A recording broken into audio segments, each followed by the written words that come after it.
okay, we're starting this all over again. There was dead deer on the side of the road, and I had ADD something dead deer on the side of the road, and I went to go like try and show, and I pushed buttons because I got big funky hands.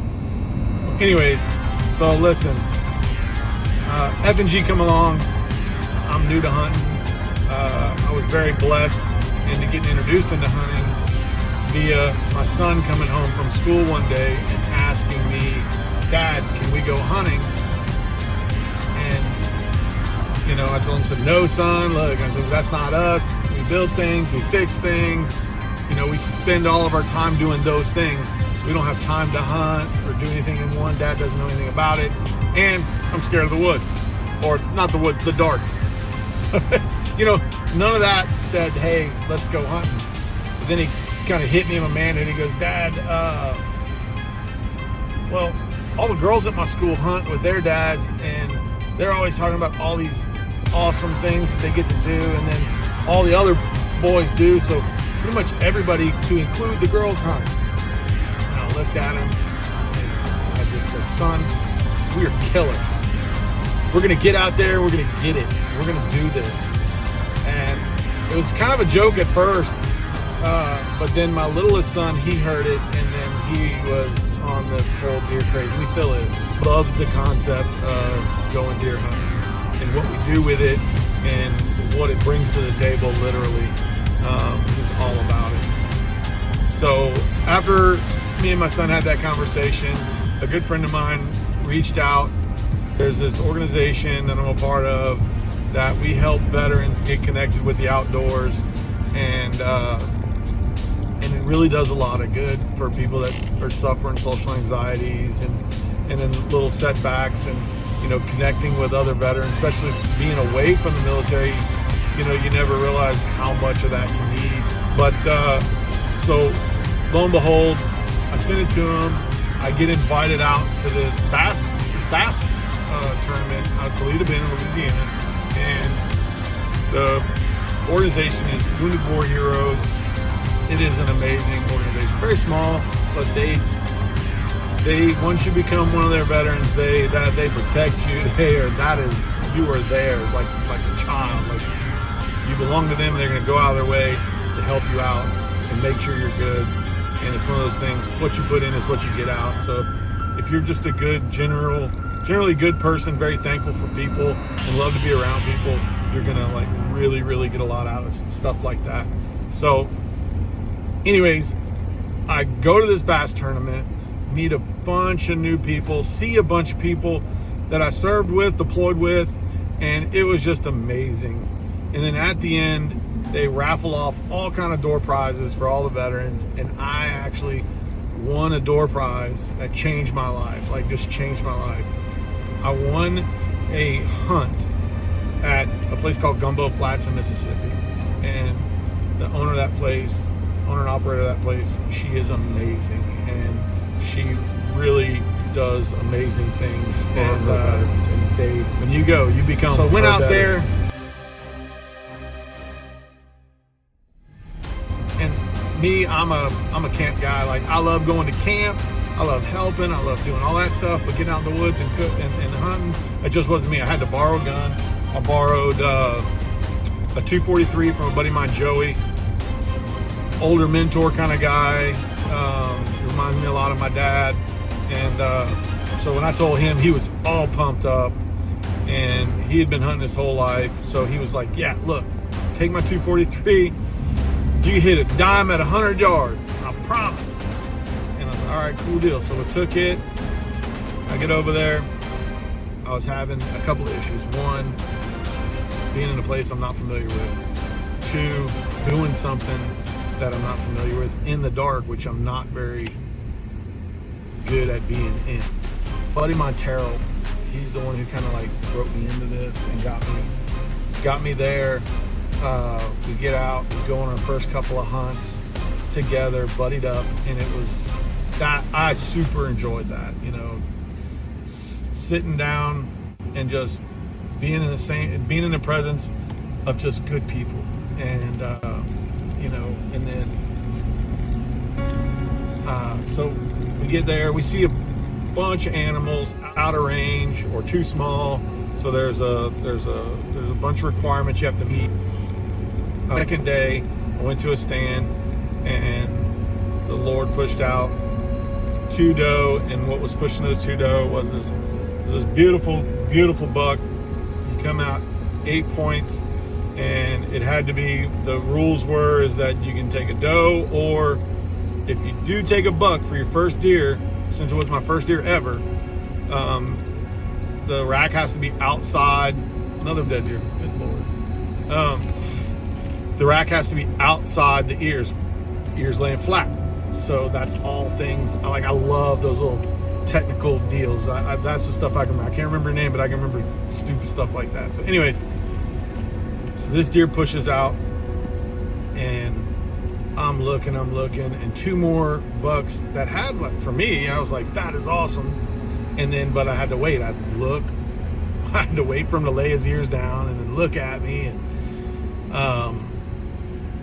I let 2 pass, and then he pops out pushing 2 doe, and man, it was all about that. I learned what buck fever was and the shakes and all that. I'm sitting in the stand. I actually dropped the rifle trying to get it over to the other side of the stand, and then because I caught him out of my peripheral, out of the right, and I was looking out of the left of the stand, and I dropped it. I fumbled it, making a bunch of racket, and I get it over there, and I get quiet again. He doesn't move, and then he pops his head up, shows me his side. Boom, I shoot him, and I'm just going nuts in my head, just going nuts. I FaceTime my oldest son. He's all excited. I'm excited. I called my buddy Terrell, he was hunting in another stand, another deal, and he's like, I heard you. You got you one? I was like, yeah, I think I did. I watched where he entered, this and that, and so we kind of waited. Later on that night, it got dark. I mean dark, and all I had was this little bitty pin light, and so me and Terrell, we're going away, and Terrell's not scared of nothing. He gets in the woods, and he just he's on a mission. He's trying to find this deer where I think it went into the woods at, and he kept busting away from me, and I kept like, hey bro, you gotta bring it back over here, dude. Like, I'm gonna have to be that guy holding your pocket through the woods. Don't make it happen, but it will. But anyways, we get it. We couldn't find it. 2 more guys come out, a guy named Mark and a guy named Sweat. He comes out, they come out, and this guy Mark finds this little bitty dot of blood in the middle of the lane, and we thought he was on one side where I thought he entered, and he found this one little bit of blood on a leaf, and then he tracked him down, and that deer was 10 yards off of that, in the opposite direction that I thought. And at that moment, I was hooked. That's all I think about. That's it. We processed it, and then I was able to follow that up with 2 more doe to bring home, and that whole hunt, and it changed my life completely. And then not only that, we found something that my 2 boys they're not equally as excited about it as I am, but since then it's been amazing. Like, last year was our first true, like, real season, and I was very blessed to have good friends that have private property, because they knew me going on the public land with my anxiety, it wouldn't be a good situation, and it would probably steer me away from hunting. So helping me line those good areas and good situations, controlled environments, where I can control the going in and out of the woods. I know what's in the woods. I know what's around us. Those were all super important to us. And a good friend of mine, Jerry, and his wife, Sissy, they let us come out and hunt their property. And that right there, we didn't kill a 1 deer on their piece of property. My oldest son, he was able to take his first shot at a deer on that piece of property, and we got to get out there. They got to see their first track on the ground, and then it was like instinct. They knew. I said, hey, which way are they going? And my little one, he was 4 at the time, he was like, Dad, they're going this way. And then my other one's like, man, this is the spot. And we call it the deery factor. So is it feeling really deery right around here? That's what we're gonna try and go. So and we don't know sign. We don't, at that point I'd never seen a scrape on the ground, never seen a tree rubbed. These are all things that I'd never seen in person, but we were in a controlled environment and we were trying to get into it. So me and my sons, we sit in these stands. This one stand that my buddy said, this is their stand for the year. Y'all can come out whenever you want. If you want, you let me know. I'll try and put some corn out. Y'all can put cameras out. You can do whatever you want. Get your feet wet. See if this is something you want to do. Without him doing that, last season would have been a really tough deal. And then where I work out of state, I was very fortunate enough to have some places to hunt around there as well by myself. And so between that, Mr. Jerry, and then later on, another good friend of mine, Cliff, and his family, they really took us in, and it was good, because those were the ones where we pray every time we go into the woods, and we pray when we come out. We're just thankful for whether we see deer, we don't see deer, we hear birds, whatever. It's an amazing deal. Only God can put those in an environment to where it's just wow,